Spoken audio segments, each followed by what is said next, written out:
انہی دنوں شدید ذہنی دباؤ اور کمزوریوں نے قحط سے وہ اسٹور میں کام کرتے چکرا کر گر گئی۔ ڈاکٹر سے چیک اپ کے بعد اسے اسٹور کے ڈرائیور کے ساتھ گھر بھیج دیا گیا۔ وہ ایک بنگالی ڈرائیور تھا اور اس کے ساتھ فریال کی اچھی دعا سلام تھی۔ مروتن چائے کے لیے وہ اسے اندر لے آئی۔ چائے پی کر وہ جا ہی رہا تھا کہ نادر آ گیا۔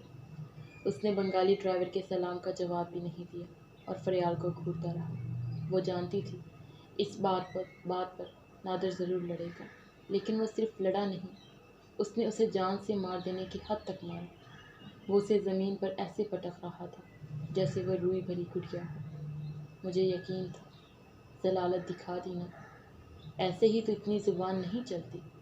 بہت سو کی شے ملی ہے، بہت سہارے، بہت پیسے، بہت عیش۔ اس نے اپنے وزنی جوتوں سے اس کا منہ مسلا۔ وہ اس کے منہ پر ایسے لاتے مار رہا تھا جیسے ہتھوڑے سے وزنی پتھر توڑ رہا ہو۔ اس نے جوتوں سے اس کے منہ کو مسل ڈالا۔ اس کے ہونٹوں، دانتوں، گردن سے خون رسنے لگا۔ دیکھ آذر، اپنی ماں کے کرتوت۔ آج اپنے یار کو گھر لے آئی، اسی لیے یہ مجھے گھر میں گھسنے نہیں دیتی، مجھے منہ نہیں لگاتی۔ مار اپنی جگہ، لیکن اس کے بیٹے کے سامنے اتنا گھٹیا الزام اس پر، وہ شرم سے پانی پانی ہو گئی۔ توہین کے احساس سے اس کا منہ سرخ ہو گیا۔ وہ خود کو اس کی مار سے بچا رہی تھی، ادھر ادھر چھپتی پھر رہی تھی۔ پھر اس نے بامشکل اٹھ کر ہر وہ چیز اس پر پھینکنی شروع کر دی جو اس کے ہاتھ میں آئی۔ مجھے ہاتھ لگا کر دکھا نادر اب تو، وہ حلق کے بل چلائی۔ وہ آدمی کبھی بھی سیدھا ہونے والا نہیں تھا۔ مارنا پیٹنا، گالی گلوچ اس کی خوراک تھی، اور وہ ان کے بغیر ادھورا تھا۔ وہ پیسے سے مکمل ہوتا تھا، وہ پیسہ جو اس کی بیوی محنت سے کماتی تھی۔ وہ اسے بیوی بنا کر نہیں، لونڈی بنا کر لایا تھا۔ آذر کھڑا زاروں کی طرح رو دیا تھا۔ فریال نے خود سے زیادہ آذر پر ترس کھایا اور کمرے تک بھاگ کر اس نے پولیس کو فون کیا۔ 15 منٹ کے اندر اندر پولیس نادر کو لے گئی۔ بھاگ جا آذر، اس عورت کے شر سے نجات حاصل کر لے۔ پولیس کے آنے کے باوجود وہ زخمی کتے کی طرح بھونک رہا تھا۔ یہ تیرے ساتھ بھی یہی کرے گی جو میرے ساتھ کر رہی ہے۔ یہ عام عورت نہیں ہے، یہ بدذات عورت ہے۔ تو صرف میرا بیٹا ہے، یہ تجھے کھا جائے گی۔ آذر ہچکیوں سے رو رہا تھا۔ فریال نے اسے اندر لے جانے کی کوشش کی، مگر وہ اپنی جگہ سے ٹس سے مس نہیں ہوا۔ اس نے فریال کا ہاتھ جھٹک دیا۔ اس کے باپ کو پولیس پکڑ کر لے جا رہی تھی۔ اتنی سی زندگی میں اس کا یہ پہلا اور بہت بڑا سانحہ تھا۔ وہ آخری منظر تھا جو اس نے دیکھا، وہ آخری مار تھی جو فریال نے کھائی۔ گوگی کی مدد سے اس نے طلاق بھی لے لی۔ اس کا خیال تھا کہ نادر اسے تنگ کرے گا، مگر ایسا نہیں ہوا۔ ویسے بھی کورٹ کے آرڈر کی وجہ سے اسے فریال سے دور ہی رہنا تھا۔ فریال نے اپنے گھر والوں کو بھی سب کچھ بتا دیا۔ صرف ایک آذر تھا جو سب کچھ نہیں جانتا تھا۔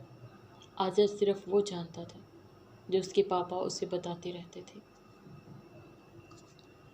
تمہاری ماما کام نہیں کرتی، اپنے دوستوں کے ساتھ گھومنے جاتی ہے، مزے کرتی ہے۔ آخری بات جو اسے معلوم ہوئی وہ یہ تھی کہ ماما اپنا دوست گھر لے آئی تھی، جس پر پاپا ناراض ہو گئے اور ماما نے پولیس کو بلوا لیا۔ آذر نادر کو یاد کر کے رونے لگا۔ روتی وہ بھی تھی، اس سے اپنے بیٹے کا رونا دیکھا نہیں جاتا تھا۔ پھر آذر اپنے خول میں بند ہوتا چلا گیا۔ بہت ضرورت کے وقت ہی فریال سے بات کرتا، بد مزاج اور چڑچڑا ہو گیا۔ فریال سے بدتمیزی کرتا، گھر کی چیزیں اٹھا اٹھا کر پھینکتا۔ میں چاہتی ہوں نادر آذر سے ملنے آ جایا کرے، لیکن میرے پاس نادر کا کوئی اتا پتہ ہی نہیں ہے، کیسے رابطہ کروں اس سے؟ اتنا ہی پیار ہوتا تو اس آذر سے وہ خود آ کر ملتا۔ آذر بہت اداس رہتا ہے نادر کے لیے، بہت روتا ہے۔ آج کا رونا کل کے رونے سے اچھا ہے۔ آذر کو یہ کیسے سمجھاؤں گوگی؟ مجھ سے تو وہ بات ہی نہیں کرتا۔ بچہ ہے، سمجھ جائے گا، گوگی نے تسلی دی۔ فریال کیفے کی کھڑکی کے پار بھاگتی دوڑتی زندگی کو دیکھ کر رہ گئی۔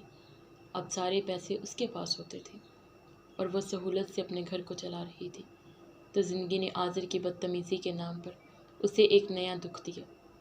اب وہ گوگی کے ساتھ کبھی کبھار آئس کریم یا کافی کے لیے کسی کیفے چلی جاتی تھی، تو نادر کی جگہ آذر کو ڈسکس کرتی تھی۔ اس کی زندگی میں ایک آزادی آئی تھی، مار سے آزادی۔ اب وہ ایک نارمل انسان کی طرح زندگی گزار سکتے تھے، لیکن آذر اسے نارمل رہنے نہیں دے رہا تھا۔ گزرتے وقت کے ساتھ ساتھ اس کی فریال کے لیے ناپسندگی بڑھنے لگی۔ وہ اپنے چھوٹے بڑے سارے کام خود ہی کرنے لگا، اپنے لیے کھانا خود بناتا، اس کے بنائے ہوئے کھانے کو ہاتھ بھی نہیں لگاتا تھا، اور اسے زبان سے کچھ نہیں کہتا تھا، لیکن اس کی آنکھیں فریال کو بہت کچھ جتاتی تھی۔ تمہارے ماموں آ رہے ہیں آذر۔ اس دن وہ بہت خوش تھی۔ بہت پہلے تو آذر نے ایسے ظاہر کیا جیسے سنا ہی نہیں، پھر وہ اپنے کمرے کی طرف جاتے جاتے رک کر پلٹا۔ پاپا ٹھیک کہتے تھے، جو عورت اپنے خاندان کو اپنی اولاد پر ترجیح دیتی ہے وہ اپنی اولاد کو ڈستی ہے۔ فریال سن کر رہ گئی۔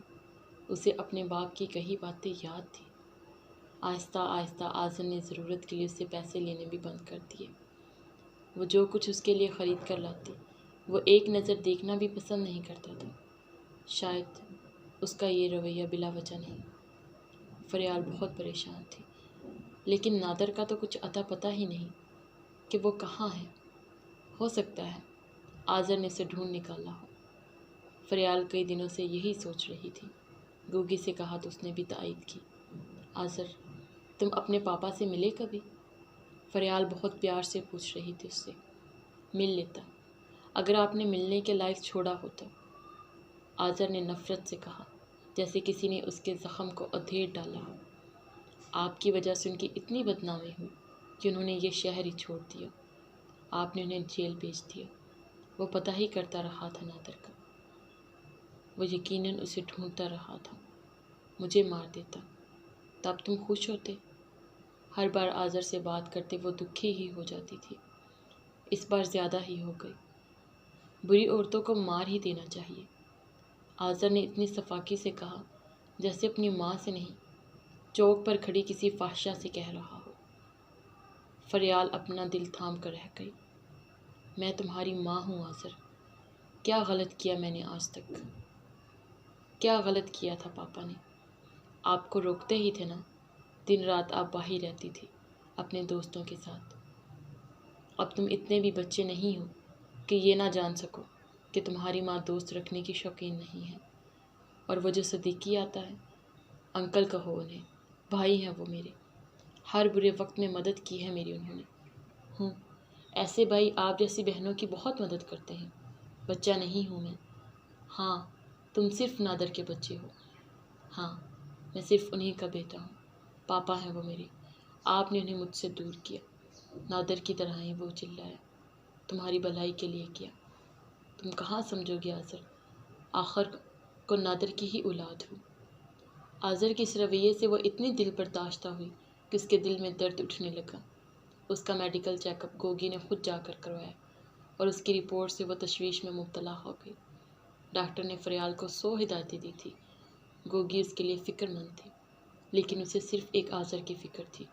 آذر کے رویے نے اس کے اندر گرہ باندھ دی تھی۔ اسے اپنی بد نصیبی کا یقین ہو گیا تھا۔ نادر سے مار کھانے کے بعد وہ آذر کی نظر سے چھپ چھپ کر روتی تھی، اور اب آذر کے لفظوں کی مار کھا کر وہ راتوں کو لحاف میں منہ دیے روتی تھی۔ آذر اس کی زندگی کا مقصد تھا، اور نادر آذر کی زندگی کا مرکز۔ گوگی نے آذر کو بہت سمجھایا، ماضی کی بہت سی باتیں بتائیں، لیکن اس کچی سلیٹ پر نادر پتھر کی لکیریں کھینچ گیا تھا۔ اسے صرف اپنے باپ کی کہی باتوں پر ہی یقین تھا۔ گوگی نے چاہا کہ فریال دوسری شادی کر لے، لیکن فریال نے سختی سے گوگی کو انکار کر دیا۔ اس طرح تو آذر ہمیشہ کے لیے اس سے دور ہو جائے گا۔ آذر تم سے دور ہو چکا ہے فریال، خود کو اور برباد مت کرو۔ ایک اچھی زندگی پر تمہارا بھی حق ہے، ایک ساتھی تمہیں بھی چاہیے۔ ایک درندے کے ساتھ زندگی گزاری ہے، اب ایک انسان کے ساتھ بھی گزار کر دیکھو۔ فریال کا سر نہ میں ہی ہلتا رہا۔ چند سالوں بعد آذر کی اپنی زندگی ہو گئی۔ پھر تم کیا کرو گے؟ وہی میری زندگی ہے۔ وہ تمہیں اپنی زندگی سے نکال دینا چاہتا ہے۔ تمہیں نظر نہیں آ رہا، وہ صرف تمہارے ساتھ وقت گزار رہا ہے۔ میں نے شادی کا سوچا بھی تو وہ میری زندگی سے نکل جائے گا۔ مجھے اس کے علاوہ کسی اور کی ضرورت نہیں ہے۔ لیکن اسے تمہاری ضرورت نہیں ہے، آج نہیں ہے، کل ضرور ہوگی۔ وہ جان جائے گا کہ اس کی ماں اس سے کتنا پیار کرتی ہے، اس کی ماں اس سے کتنا پیار کرتی ہے۔ یہ جاننے کے لیے وہ اسے چھوڑ گیا۔ 18 سال کا ہوتے ہی اس نے گھر چھوڑ دیا۔ شاید گھر چھوڑنے کے جن انتظامات میں وہ لگا ہوا تھا وہ ہو چکے تھے۔ فریال کے نام اس نے ایک چٹ تک لکھنا گوارا نہیں کی۔ چند دن پہلے جب وہ گھر آیا تو اس نے چیزیں اٹھا کر پھینکنی شروع کر دی۔ آج پاپا کو دیکھا میں نے، وہ تنفر سے فریال کو جتا کر بولا۔ اپنی بیوی اور بیٹی کے ساتھ بہت خوش نظر آ رہے تھے۔ انہیں خوش ہونا ہی چاہیے۔ ان کی دوسری بیوی پہلی بیوی فریال جیسی جو نہیں ہے۔ اس دن اسے معلوم ہوا کہ کوئی بھی فریال جیسا نہیں ہے، سب نادر جیسے ہی ہیں۔ اور پھر آذر چلا گیا اور دوبارہ اس سے کبھی نہیں ملا۔ فریال نے اپنا ہر ذریعہ استعمال کر لیا تھا مگر وہ نہیں ملا۔ 4 کب کے بج چکے تھے۔ اسکاٹ لینڈ سے ٹرین بہت پہلے آ چکی تھی مگر آذر نہیں آیا تھا۔ اس نے ایک ایک کو دیکھ لیا تھا، آذر نہیں تھا۔ ایسا ہو ہی نہیں سکتا تھا کہ وہ اس کی آنکھ سے بچ کر نکل جاتا۔ وہ سالوں انتظار کرنے والی آنکھیں تھیں، ایسے کیسے اسے جانے دے سکتی تھی؟ خود کو سنبھالتی وہ لوگوں کے رش میں چلنے لگی۔ کاؤنٹر تک آ کر اس نے ٹرین کا پوچھا، پھر آذر کا نام لیا۔ کیا اس نے میرے لیے کوئی پیغام چھوڑا ہے؟ کاؤنٹر مین فریال کی شکل دیکھنے لگا۔ ٹرینیں آ جا رہی تھیں مگر آذر نہیں آیا تھا۔ اس نے ثانیہ کو فون کیا۔ آنٹی، آذر لندن میں ہی ہے، نظر نہیں آیا وہ آپ کو؟ کچھ دیر پہلے ہی اس نے مجھے فون کر کے بتایا تھا کہ وہ لندن پہنچ چکا ہے۔ پھر آپ کو کیوں نہیں دکھا وہ؟ نہیں دکھا وہ مجھے، فریال نے اپنی ہچکی دبا کر کہا۔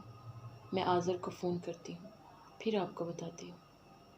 فریال نے بامشکل چند منٹ انتظار کیا، پھر فون کیا۔ فون مصروف تھا۔ 5 منٹ بعد، 7 منٹ، 10 منٹ، 13، وہ مسلسل فون کیے جا رہی تھی۔ آنٹی، وہ تو لندن ہی میں ہے، میرے اصرار پر بھی مجھے کچھ نہیں بتایا کہ وہ کہاں ہے، بہت جلدی میں تھا۔ مجھے تو وہ یہاں کہیں نظر نہیں آیا۔ وہ یہاں کیسے آ گیا؟ وہ جہاز سے، ثانیہ کی آواز ڈوب گئی۔ تم نے تو کہا تھا وہ ٹیوب سے آ رہا ہے۔ انہوں نے اپنی چیخ دبائی۔ میں ایئرپورٹ پر اس کا انتظار کر لیتی۔ آواز ایسے ہی ٹوٹ کر نکلی جیسے وہ خود ٹوٹ چکی تھی۔ یقین کیجیے، آذر نے مجھے یہی بتایا تھا۔ شاید کسی مسئلے کی وجہ سے اسے جہاز سے آنا پڑا ہو۔ آنٹی، آپ پلیز حوصلہ رکھیں۔ اب تک کیا کیا نہیں سنبھال رکھا ثانیہ، بیٹا ہی نہیں سنبھال کر رکھ سکی تو اور کیا سنبھالوں؟ آنٹی، میں شرمندہ ہوں، کاش آپ کو نہ بتایا ہوتا، کاش وہ مجھے چھوڑ کر نہ گیا ہوتا ثانیہ، کاش اسے معلوم ہوتا کہ اپنے پیچھے وہ کسے لاش بننے کے لیے چھوڑ آیا ہے۔ وہ رونے لگی، بے دم سی ہو کر بے سمت چلنے لگی۔ اب اسے کس طرف جانا تھا؟ کس طرف بھی نہیں۔ وہ اپنی ہر سمت کھو بیٹھی تھی۔ شام ہوتے ہی پرندے اپنے گھونسلوں میں واپس آتے ہیں۔ شام سے بہت پہلے ہی اس کا گھونسلہ اجڑ چکا تھا۔ اسے نہیں معلوم تھا کہ اس جیسی عورت بہت بار اجڑتی ہے، اپنی کم ہمتی، کم عقلی کی وجہ سے اجڑتی ہے، نصیب کو کوستی ہے، روتی اور تڑپتی ہے۔ تم نہیں آئے نا آذر؟ چلتے چلتے وہ بڑبڑانے لگی۔ ایک عرصہ ہوا وہ خود سے اور آذر سے اونچی آواز میں باتیں کرنے لگی تھی۔ پاگل نہیں تھی، پاگل ہو ضرور گئی تھی۔ تم سے ایک بار، صرف ایک بار ملنے کے لیے میں جہنم کی آگ میں کود سکتی ہوں، اور یہ جدائی جہنم ہی تو ہے، لیکن یہ جہنم کب ٹھنڈا ہوگا میرے لیے؟ آذر، تم میرے بیٹے بنے ہی نہ، تم صرف آذر کے بیٹے ہی بنے رہے۔ میرا بیٹا نادر کا بیٹا بن گئے۔ آذر میرے بچے، سزا دینے سے پہلے دیکھ تو لیتے، کوڑے کسے لگیں گے؟ گہری ہوتی شام میں روشنیاں ٹمٹمانے لگی، جیسے اس کی آنکھوں میں آنسو دکھوں پر شام بھی ڈھلنے لگے تو وہ ناسور بن جاتے ہیں، ایسے ناسور جو گھسیٹ کر موت کے دہانے تک لے جاتے ہیں۔ وہ رو رہی تھی، آنسو اس کے سیاہ رنگ کے کوٹ کے کالر میں جذب ہو رہے تھے۔ وہ 2 قدم چلتی اور 1 قدم لڑکھڑا جاتی۔ چلنے کی اس میں ہمت نہیں رہی تھی، چلتے رہنے کی اسے چاہ نہیں رہی تھی۔ تم تو ملے نہیں۔ کاش آج مجھے موت مل جائے۔ اگر تم کسی کونے سے لپک کر میری طرف نہ آؤ تو موت آ جائے۔ وہ سڑک کے کنارے فٹ پاتھ پر چل رہی تھی، خود کو گھسیٹ رہی تھی۔ اس نے صبح سے کچھ نہیں کھایا تھا۔ کمزوری اور نکاہت سے زیادہ اسے صدمے نے نڈھال کر دیا تھا۔ اس کا 25 سالہ بیٹا اس ماں سے ملنا نہیں چاہتا تھا جس نے 28 سال اپنے پیاروں سے دور صرف اس کے لیے اکیلے اس ملک میں گزار دیے تھے جس کے لیے اس نے رات دن محنت کی تھی، پیٹ بھر کر کھانا نہیں کھایا تھا، راتوں کو رو رو کر گزارا تھا۔ کیسا لگتا ہے 28 سال کی ریاضت اور دکھوں کے بعد بھی ناکام ہی ہونا، ساری محنت، محبت اور ایمانداری کے بعد ناکام ہونا۔ وہ مین روڈ پر بنی دکانوں کے آگے سے گزر رہی تھی، دکانیں جہاں لوگ خریداری کے لیے آتے ہیں، جہاں سے وہ بہت کچھ خرید کر لے جاتے ہیں، کچھ نہ کچھ تو لے ہی جاتے ہیں۔ کاش وہ بھی آذر کو خرید سکتی، محبت خرید لیتی کہ آذر اس سے کرتا، اعتبار خریدتی کہ آذر کو اس پر اعتبار آ جاتا۔ کاش دکانیں کچھ تو سود مند کاروبار کر سکتی، کچھ تو دے سکتی۔ برطانیہ کا تاج لندن جگمگا رہا تھا اور اس کی آنکھیں بھی قریب سے گزرنے والے سے دیکھ رہی تھی۔ وہ ہچکیوں کے ساتھ رو رہی تھی۔ نومبر کی سرد راتوں میں گرم آنسو، آئے گئے موسموں میں ایک ہی موسم، دکھ کا موسم۔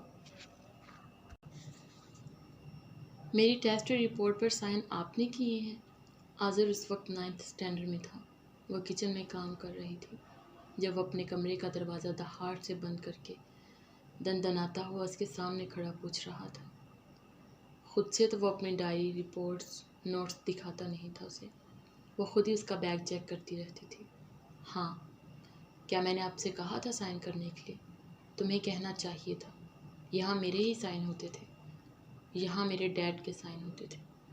سائن میں ہی کرتی رہی ہوں آذر، آپ تو اور بھی بہت کچھ کرتی رہی ہیں۔ تب میں بچہ تھا، اب نہیں۔ کیا کرتی رہی ہوں میں؟ میری کسی چیز کو ہاتھ مت لگایا کرے۔ اس نے رپورٹ کارڈ پھاڑ کر پھینک دی۔ تمہیں معلوم ہے آذر، تم میرے ساتھ کیا کر رہے ہو؟ اپنی ماں کے ساتھ۔ صدموں میں سے ایک صدموں سے پھر سے ملا۔ آپ کو معلوم ہے آپ نے کیا کیا میرے اور ڈیڈ کے ساتھ؟ کیا کیا؟ بتاؤ مجھے۔ آپ نے ہر وہ کام کیا جس سے ڈیڈ نے آپ کو منع کیا۔ اس نے کبھی مجھے پیسے کما کر گھر چلانے اور تمہیں پالنے سے تو منع نہیں کیا۔ پیسے آپ اپنے گھر والوں کے لیے کماتی تھی، انہیں بیچتی تھی۔ انہیں کی فکر تھی آپ کو۔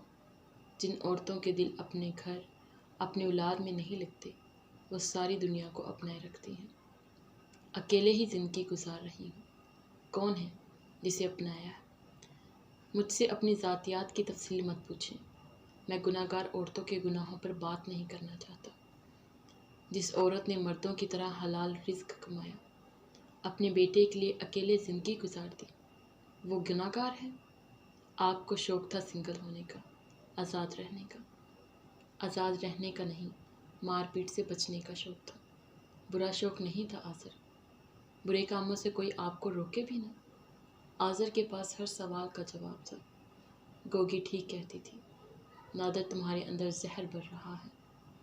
دنیا آپ سے ٹھیک کہتی ہے، آپ کو ٹھیک نہیں کہتی۔ آذر نے زہر میں بجھا طنز کیا۔ وہ طنز ہی کرتا تھا، طنز بھری نظروں سے اسے دیکھتا تھا۔ وہ اس کے لیے دوسرا نادر بن چکا تھا۔ وہ صرف اسے ہاتھ سے مارتا نہیں تھا، گالی نہیں دیتا تھا، اور یہ دونوں کام وہ اپنے طرز عمل سے کرتا تھا۔ فریال اسی پر بلبلا اٹھتی، وہی کام جو وہ کرتی رہتی تھی، جو اسے ڈھنگ سے کرنا آتا تھا۔ تم اسے لے کر پاکستان چلی جاؤ، گوگی نے مشورہ دیا۔ کس کے پاس؟ اپنے ماموں۔ نانا نانی سے وہ ملے بغیر ہی اتنی نفرت کرتا ہے، انہیں برا بھلا کہتا ہے۔ وہ ان سے کیوں ملے گا؟ اسے بس نادر ہی چاہیے۔ تو بھیج دو اسے نادر کے پاس، 4 دن رہے گا اس کے ساتھ تو سب سمجھ جائے گا۔ ڈھونڈو اسے، کہو سنبھالے اپنا بچہ، دونوں نے تمہارا جینا حرام کیے رکھا۔ نادر کہیں ملتا تو وہ کچھ کرتی۔ بیوی کے نام پر وہ ماں بنی، اور ماں کے نام پر گناہ گار، بد کردار۔ آذر مجھے نادر کی نظروں سے دیکھتا ہے گوگی، تنفر اور حقارت سے۔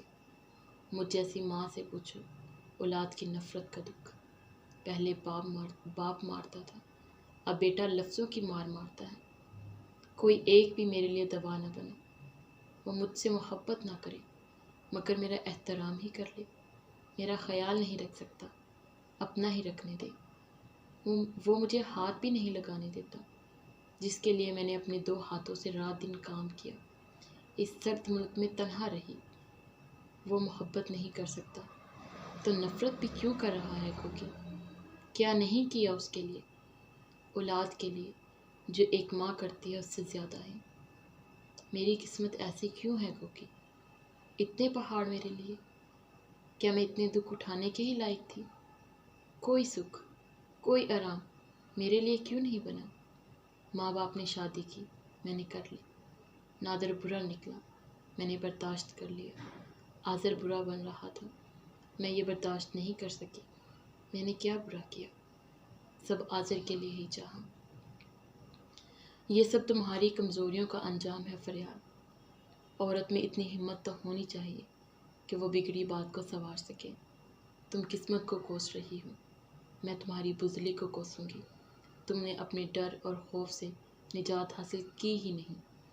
ساری عمر ڈرتی رہی ہوں سب سے، پہلے اپنے باپ سے، پھر شوہر سے، پھر طلاق سے، اب آذر سے، اس کی نفرت سے، اس کی حقارت سے۔ مجھے تو سب نے ڈرنا ہی سکھایا ہے، کیونکہ سب مجھے خوف زدہ ہی کیے رکھتے تھے۔ جہاں ڈرنا سیکھا ہے کچھ اور بھی سیکھ لو۔ تمہیں کوئی ہرا نہیں سکتا، ہارتی تم خود ہو۔ جب تم خود اپنی زندگی تبدیل نہیں کر سکتی تو تبدیلی کی خواہاں کیوں ہو؟ تم جیسی عورتوں کو پھر صابر شاکر ہی رہ کر ثواب کمانا چاہیے، کیونکہ اس کے علاوہ تم کچھ اور کر نہیں سکتے۔ کتنے اچھے شخص کا انتخاب کیا تھا میں نے تمہارے لیے، تمہاری نہ ہاں میں نہیں بدلی۔ تمہاری ساری ضد صرف خود کی زندگی برباد کرنے تک ہی محدود رہی۔ ایک بار تم ٹھان لیتی کہ تمہیں اپنی زندگی کو سنوارنا ہے تو تم آج اس طرح سے نہ رو رہی ہوتی۔ روتے روتے چلتی وہ ایک پارک میں آ کر بیٹھ گئی۔ پارک میں اکا دکا لوگ ہی تھے۔ نومبر کی ٹھنڈ میں لوگ اپنے گرم گھروں میں مزے کر رہے تھے۔ ایسے گھر جہاں بچوں کا پیار ہوتا ہے اور ماں باپ کا احترام۔ ایسے گھر جہاں تکراریں تو ضرور ہوتی ہیں لیکن فساد نہیں ہوتے۔ پھر ایسے گھروں سے نکلنے والے لوگوں کی آنکھیں خوشی سے جگمگاتی ہیں اور ہونٹ مسکراہٹوں سے۔ ایسے گھر جہاں بگاڑ سر براہ سے شروع نہیں ہوتا تو انجام بھی نادر جیسا نہیں ہوتا۔ آذر 16 سال کا ہوا تو فریال سے چھوٹا بھائی نعمان لندن پڑھنے اور کام کرنے کے لیے آیا۔ نعمان پڑھنے لکھنے میں بہت ذہین تھا اور اسے امریکن یونیورسٹی سے اسکالرشپ مل رہا تھا، لیکن صرف فریال کے لیے وہ لندن آ گیا۔ وہ چاہتا تھا کہ وہ اپنی بہن کے پاس رہے۔ اس کی زندگی کے سب دکھوں سے تو وہ واقف ہی نہیں تھے۔ ہاں، اتنا ضرور جانتے تھے کہ وہ اکیلی ایک مشکل زندگی گزار رہی ہے۔ ایئرپورٹ سے وہ فریال کے گھر ہی آیا تھا۔ فریال نعمان کے آنے پر بہت خوش تھی۔ ایک طویل مدت کے بعد وہ کسی سے ملنے والی تھی، کسی بہت اپنے سے، لیکن آذر کو یہ بات پسند نہیں تھی۔ وہ کھیلنے کے بعد باہر سے آیا تو اتنی نفرت سے نعمان کی طرف دیکھا کہ وہ اٹھ کر اسے پیار بھی نہیں کر سکا۔ اپنے کمرے میں جا کر اس نے چیزیں پھینکنی شروع کر دی۔ نعمان سب سمجھ ہی گیا۔ فریال گہری سانس لے کر رہ گئی۔ یہ مغرب ہے، یہاں کے بچے، وہ اتنا ہی کہہ سکی۔ وجہ مشرق اور مغرب نہیں ہے آپ بھی، اس نے بھی اتنا ہی کہا۔ فریال نے نعمان کے لیے اپنا کمرہ سیٹ کر دیا تھا۔ خود وہ لاؤنج میں سو سکتی تھی۔ وہ اب اپنے بھائی کے ساتھ رہنا چاہتی تھی۔ وہ اس سے دکھ سکھ کی باتیں کرنا چاہتی تھی۔ وہ اب اکیلے کھانا، بیٹھنا، ٹی وی دیکھنا نہیں چاہتی تھی۔ وہ بھی چاہتی تھی کہ وہ گھر آئے تو کوئی اس کے ساتھ بات کرنے والا ہو، اور نہیں تو اسے اٹھ کر ایک گلاس پانی ہی پلانے والا ہو، لیکن ایسا نہیں ہوا۔ نعمان اس کے ساتھ رہنے ہی آیا تھا، لیکن پھر اس نے اپنا ارادہ بدل دیا اور وہ اسی رات کھانا کھا کر اپنے دوست کے پاس چلا گیا۔ یہ شخص دوبارہ اس گھر میں نہیں آئے گا۔ نعمان کے جاتے ہی آذر چلانے لگا۔ وہ تمہارے ماموں ہیں، اس نے تحمل سے کہا۔ وہ صرف آپ کے بھائی ہیں، اس نے انگلی اٹھا کر کہا۔ کچھ تو ادب لحاظ کرو آذر اپنے سگے رشتوں کا۔ تمہارے پاس کتنے بہانے ہیں مجھے دکھ دینے کے۔ میرے سگے باپ کا لحاظ کیا تھا آپ نے؟ دکھ تو میں نے کوئی آپ کو دیا ہی نہیں، میں آپ کو دکھ ہی دینا نہیں چاہتا۔ سیدھے سیدھے اپنی ماں کا گلا گھونٹ دو آذر، تم پر میرا خون معاف ہے۔ میں تنگ آ گئی ہوں اپنی زندگی سے، کوئی بھی مجھ پر رحم کرنے کے لیے تیار نہیں ہے۔ رحم کرنے والوں پر رحم کیا جاتا ہے۔ آذر کا منہ ایسے بگڑ گیا جیسے اس نے غلاظت کے ڈھیر پر نظر ڈال لی ہو۔ نعمان آذر کی موجودگی میں پھر نہیں آیا۔ ویسے ہی تعلیم کے علاوہ وہ رات دن کام کرتا تھا۔ اسے اپنی 2 بہنوں کی شادی کرنی تھی۔ وہ اتنا مضبوط ہونا چاہتا تھا کہ پھر اس کی کسی بہن کو نادر نہ مل سکے۔ گزرتے وقت نے فریال کے لیے کچھ نہیں بدلا۔ خوشی اور سکون کا کوئی لمحہ اسے نصیب نہیں ہوا۔ جاتے ہوئے آذر اپنے کمرے میں لگی نادر کی تصویر ہی لے کر گیا تھا بس۔ 3 دن ہسپتال میں رہ کر گوگی اسے اپنے ساتھ اپنے گھر لے گئی۔ وہ پاگل ہو رہی تھی۔ اسے یقین ہی نہیں آ رہا تھا کہ آذر اسے چھوڑ کر بھی جا سکتا ہے۔ وہ اس سے نفرت کرتا تھا، ٹھیک ہے، کیا اتنی نفرت کرتا تھا کہ اس کے ساتھ رہنا ہی نہیں چاہتا تھا؟ وہ پاگلوں کی طرح ہر ایک سے یہی سوال کرتی تھی کہ اسے کوئی اس کا قصور بتا دے۔ گوگی کے گھر سے وہ پاگلوں کی طرح نکل جاتی۔ اس نے لندن کی سڑکوں، گلیوں، دکانوں میں لوگوں کو روک روک کر آذر کا پوچھا۔ گوگی، گوگی کے بچے، نعمان اس کے پیچھے بھاگتے اور وہ آذر کے پیچھے بھاگتی۔ اس کے ہر ملنے جلنے والے نے آذر کو ڈھونڈنا چاہا، مگر وہ نہیں ملا۔ وہ گم ہوتا تو ملتا۔ وہ تو خود ہی کہیں چلا گیا تھا، 18 سال کا تھا، کہیں بھی جا سکتا تھا۔ اس کی ماں کا پہلے بھی اس پر حق نہیں تھا۔ 18 سال کے آذر پر تو قتل نہیں تھا۔ فریال خالی ہاتھ رہ گئی، ماتم کے نام اور مفلوج۔ نعمان نے ہر طریقے سے اسے ڈھونڈنا چاہا، مگر وہ نہیں ملا۔ اس کے دوست لا علم تھے، اور اس کے دوست تھے ہی کتنے، بس ایک دوست سرسری سے شناسائی والے۔ جس طرح کی نفسیات کا وہ حامل ہو چکا تھا، اس کے لیے مشکل ہی تھا اچھے دوست بنانا۔ فارغ وقت میں نعمان اپنی بہن کے لیے اسے ڈھونڈتا پھرتا۔ سارا لندن، برطانیہ کنگال ڈالا، مگر آذر نہیں ملا۔ فریال ضد کر کے گوگی کے گھر سے اپنے گھر آ گئی۔ اس کی بگڑتی جسمانی اور ذہنی حالت کی وجہ سے نعمان بھی اسی کے ساتھ رہنے لگا۔ ایک بار آذر کو لے آؤ، اس سے کہو مجھ سے نفرت ہی رکھے، مگر میرے سامنے رہے۔ اس کی ماں اس کے بغیر مر جائے گی۔ وہ ہر روز نعمان اور گوگی کی منت کرتی، آدھی آدھی رات کو اٹھ کر باہر بھاگتی۔ ایک رات گوگی اور نعمان نے اسے رات 2 بجے ٹیوب اسٹیشن کی بھیڑ میں بامشکل تلاش کیا۔ وہ دائیں بائیں گھوم گھوم کر ایسے متلاشی تھی جیسے ابھی بھی اس کا چھوٹا بچہ کھو گیا ہو۔ وہ دونوں اسے بہت مشکلوں سے قابو کر کے واپس لائے۔ مرد ہو کر بھی نعمان رونے لگا۔ اس نے فریال کو سینے سے لگا لیا اور اسے جھوٹی تسلیاں دیتا رہا۔ وہ جانتا تھا جو خود چھوڑ کر جاتے ہیں وہ خود سے پلٹ کر کم ہی آتے ہیں۔ وہ اپنی ماں کی طرف سے بدگمان تھا، اور نہ جانے یہ بدگمانی کب دور ہوتی بھی یا نہیں۔ آذر کی جدائی سے وہ موت کے دہانے پر جا پہنچی۔ نعمان چاہتا تھا کہ وہ پاکستان چلی جائے، مگر وہ جانا نہیں چاہتی تھی۔ میں خالی ہاتھ رہ گئی، وہ کئی بار یہی بڑبڑاتی۔ نادر سب لے گیا۔ نادر نامی حیوان نے اس کا سب کچھ شکار کر گیا تھا۔ اگر گوگی اور نعمان نہ ہوتے تو وہ خودکشی کر لیتی۔ اس نے جاب چھوڑ دی۔ سارا وقت وہ آذر آذر کرتی، جانے کہاں کہاں اسے تلاش کرتی رہتی، جانے کہاں کہاں کن لوگوں سے ملتی۔ ایک دن اس نے نعمان کو بتایا کہ چند لوگ ہیں جو آذر کو تلاش کر دینے کا دعویٰ کر رہے ہیں۔ کون لوگ آپی؟ اسے اپنی آپی پر بہت ترس آیا۔ وہ آذر کے چلے جانے پر صبر کرنے کے لیے تیار نہیں تھی، کیونکہ وہ ایک ماں تھی۔ مرنے والوں پر صبر آ جاتا ہے، کھو جانے والوں پر نہیں۔ ایک سیاہ فام گروپ ہے۔ فریال نعمان کو تفصیل بتانے لگی۔ کن کن لوگوں سے ملتے ہیں آپ؟ بہت خطرناک لوگ ہوتے ہیں یہ، خدا کے لیے آپ ان سب سے دور رہیں۔ نادر سے زیادہ خطرناک نہیں ہوں گے، وہ قتل اور گنڈے ہی کیوں نہ ہوں۔ مجھے میرا بچہ دے رہے ہیں، مجھے اور کچھ نہیں چاہیے۔ وہ آذر کو تلاش کرنے کے لیے تیار تھے، مگر وہ اتنے زیادہ پیسے مانگ رہے تھے کہ اس کے بینک اکاؤنٹ میں رکھے تھوڑے سے پیسوں سمیت اس کے گھر کی ایک ایک چیز بک بھی جاتی تو بھی وہ رقم ادا نہیں کر سکتی تھی۔ نعمان اور گوگی اسے سمجھا رہے تھے، مگر وہ سمجھ نہیں رہی تھی۔ اس نے دوبارہ سے ڈبل جاب شروع کر دی، 5 دن ایک کمپنی میں گارمنٹس کی پیکنگ میں اور 2 دن ایک انڈین ہوٹل میں کچن ہیلپر کے طور پر۔ وہ زندگی میں خود پر آنے والے ہر برے وقت سے زیادہ محنت کرنے لگی۔ اس نے ایک ایک پاؤنڈ بچانا شروع کر دیا۔ وہ گن گن کر نوالے کھاتی کہ کھانے پر زیادہ خرچ نہ آئے۔ اپنی دوا لینی اس نے بند کر دی۔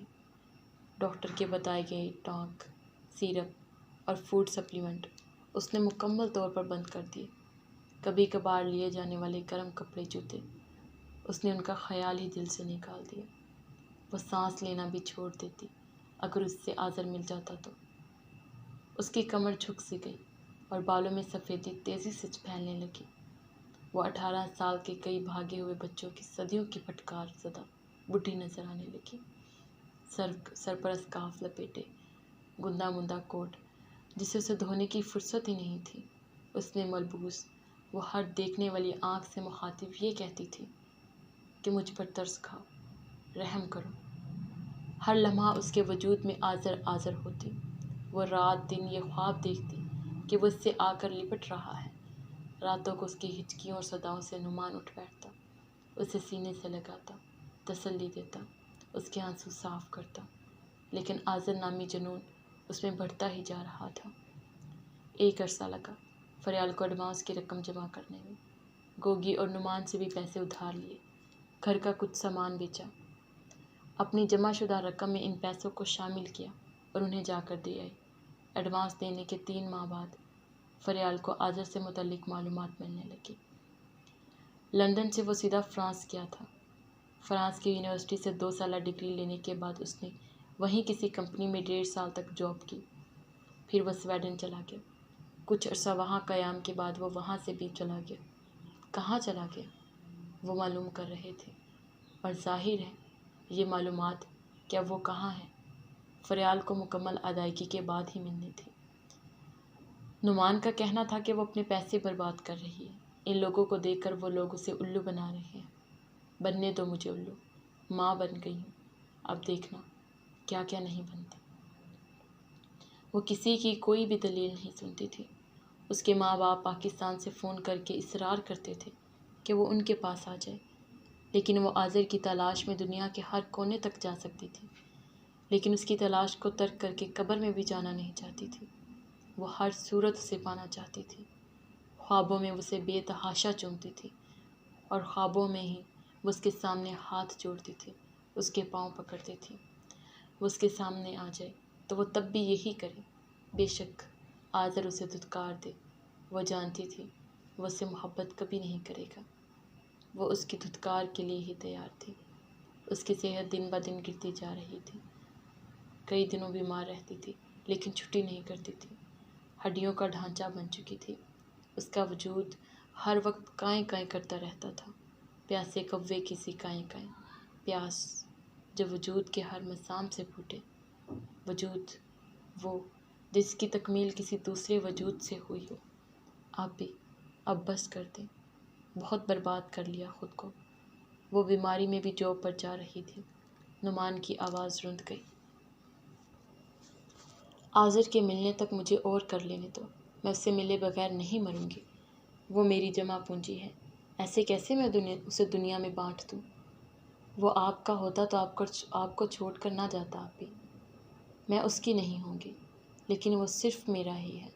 خدا سے پوچھ لو، اس کے لیے خدا نے مجھے منتخب کیا، خدا نے اسے مجھے دیا، وہ میرا ہے۔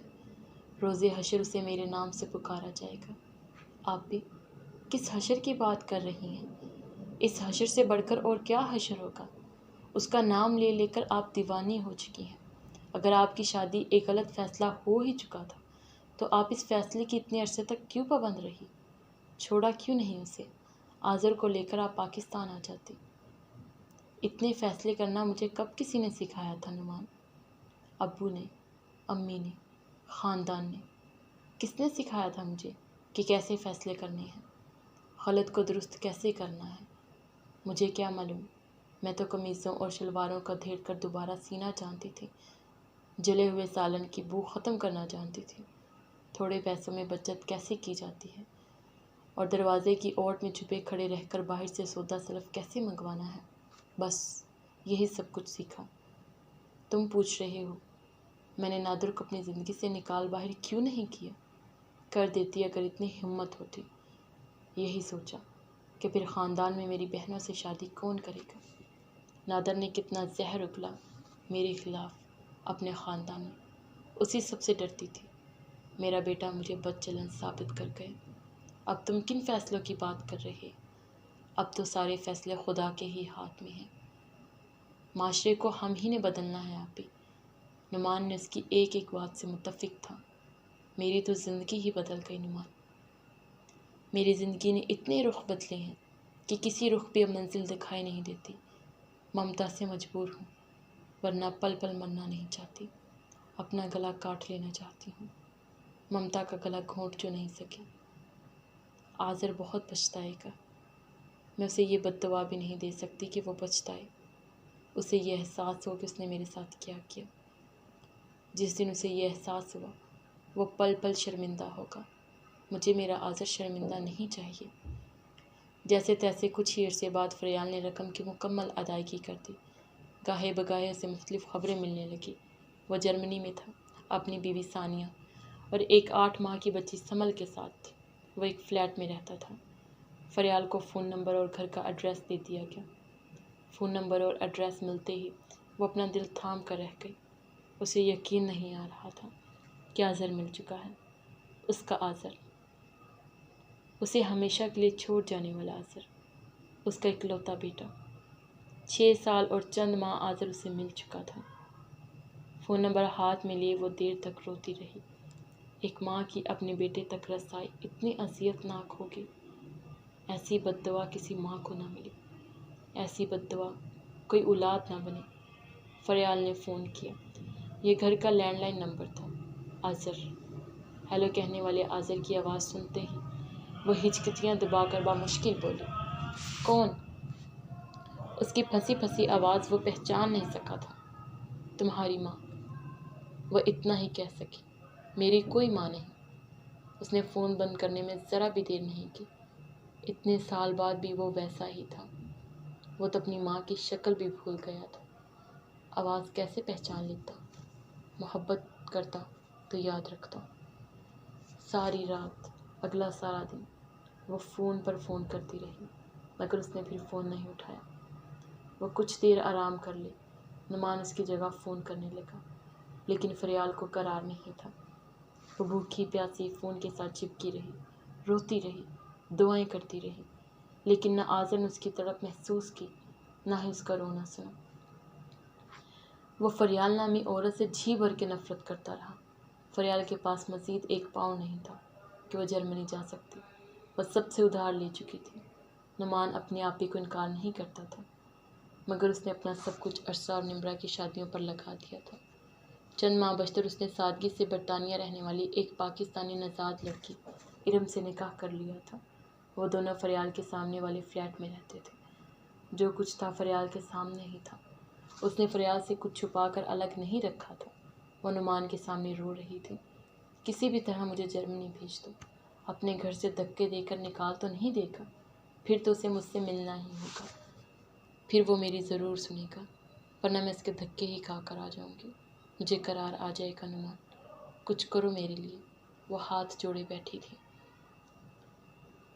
نعمان نے اپنا سب کچھ نکال کر اپنی بہن کے سامنے رکھ دیا، اپنی گھڑی، لیپ ٹاپ، ارم کے گولڈ کے ایئر رنگز، جو کچھ بک سکتا تھا، سب کچھ۔ نعمان اس کے جرمنی جانے کا انتظار کرنے لگا۔ اس دوران وہ مسلسل اس کے گھر فون کرتی رہی۔ اس کی آواز سنتے ہی فون بند کر دیا جاتا۔ ایک دن ثانیہ نے فون اٹھایا۔ آپ آذر کی ماما ہیں؟ وہ خود سے ہی پوچھنے لگی۔ آذر آفس میں تھا اور ثانیہ فریال سے بات کر رہی تھی۔ آذر نے کبھی آپ کا ذکر نہیں کیا۔ وہ سختی سے مجھے منع کرتا ہے آپ سے متعلق کوئی بھی بات کرنے سے۔ ثانیہ بہت نرم لہجے میں فریال سے مخاطب تھی۔ فریال ثانیہ کی منت کرنے لگی، وہ کسی طرح اظہر کو سمجھا دے۔ وہ رو رو کر اپنا حال بتا رہی تھی۔ اس نے یقین کیا یا نہیں، مگر وہ خاموشی سے سنتی رہی۔